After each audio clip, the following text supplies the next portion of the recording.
Hi there, welcome to the Movement and Mindset Clinic. We are open from today. So you may have heard about it already. I'm doing 100 days of videos and I am working on the topics that you want to know more about. So the first request that I have had was for a short routine that you can do first thing in the morning to address some of those areas of stiffness when you wake up. It's something I hear an awful lot about in my clinic and when I'm doing online consultations with people. Now, the reason for this might be that as we're busy through the day, we're getting everything moving, there's circulation in the body, the tendons and muscles are a little more stretchy. At night, when we're resting in a certain position, if you had something that was lending itself towards being tight already, and you've put it into a situation at night where it's tight again, and you're at rest in that position all the way through the night, then potentially that will be an area that you need to address in the morning. So it's not down to wear and tear in our joints necessarily, and it isn't down to our age. It's down to that there might be some imbalance in the body, and that's really where I like to work. I like to find out why it's there so that you can move forward. And I like things to be simple, so the movements are small and they take up very little time. So let's get started. So imagine you've just woke up and swing your legs over the side of the bed. So you imagine I'm sitting on the bed rather than this stool. First thing we're going to address is the hips and the spine primarily, although this does get at other areas. And this is a seated cog exercise. Now I'm going to turn to my side so you can see what happens. So when we are looking ahead, you want to choose a spot at eye level. And when we breathe in, you should be creating a bigger arch through your lower back, but just marginally, you'll feel the front of the hips closing down. Now we're going to do the opposite. Keeping our eyes on the horizon, we're going to round the spine. So we're opening at the front of the hips, opening the back up. So do this on an in-breath when you lift, because we naturally get a lift in the rib cage.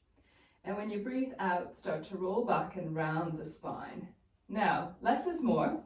So I'm going to teach you a little tip that you can do with one hand at the breastbone and one hand at the lower abdomen. So when we breathe in, you should feel like those hands are getting further apart. And when you breathe out, they're getting a little closer together. But we don't want to drop the head down. Remember, keep those eyes on the horizon. Breathe in. And breathe out. Now we always start with the movement really small. Make sure that you're okay there. As I said, less is more. Try not to go as big as possible with this. We're just trying to get a little bit of movement started through the pelvis, through the back. And so this gets everything from your neck down to your tailbone. It also helps to open and close the hips a little. Now, when you've done 10 of these, we're going to get up. So breathe in, create that big open space, feel the back of the neck lengthen, and breathe out around that spine. So open the back. So imagine we've done our 10. Now I'm going to swing to my side again. One of the other things I see when people go to get up from a surface, especially if it's a little low for them, is that we tend to lean to one side. That makes our body work in a different way. So I'm going to teach you just a little tip that you can use. Now, if we lean forward and we think about going up on that line, then our legs are going to work a little bit more together to help you, and the hips are going to do a little bit more work rather than your back. So if you breathe in here when you lean forward and breathe out, push up, let the hips extend. Now I'm going to move back because I want to continue this little routine. So the other area that people struggle with is their feet being stiff in the morning. So what I'm going to have you do is on the in-breath, lift your toes up, and on the out-breath, spread those toes out and place them down as slowly as you can. Now, when you lift your toes up, you want to make sure that the ball of the foot is on the floor. A lot of people do this and want to lift the whole front of the foot up. We want to learn to maintain contact with the ball of our big toe, ball of the little toe, and the heel, so that we've got the best possible base for our feet. Now, if you just do 5 or 6 of these, we're just starting to mobilize the joints in the feet, particularly some of the smaller ones that we don't think about.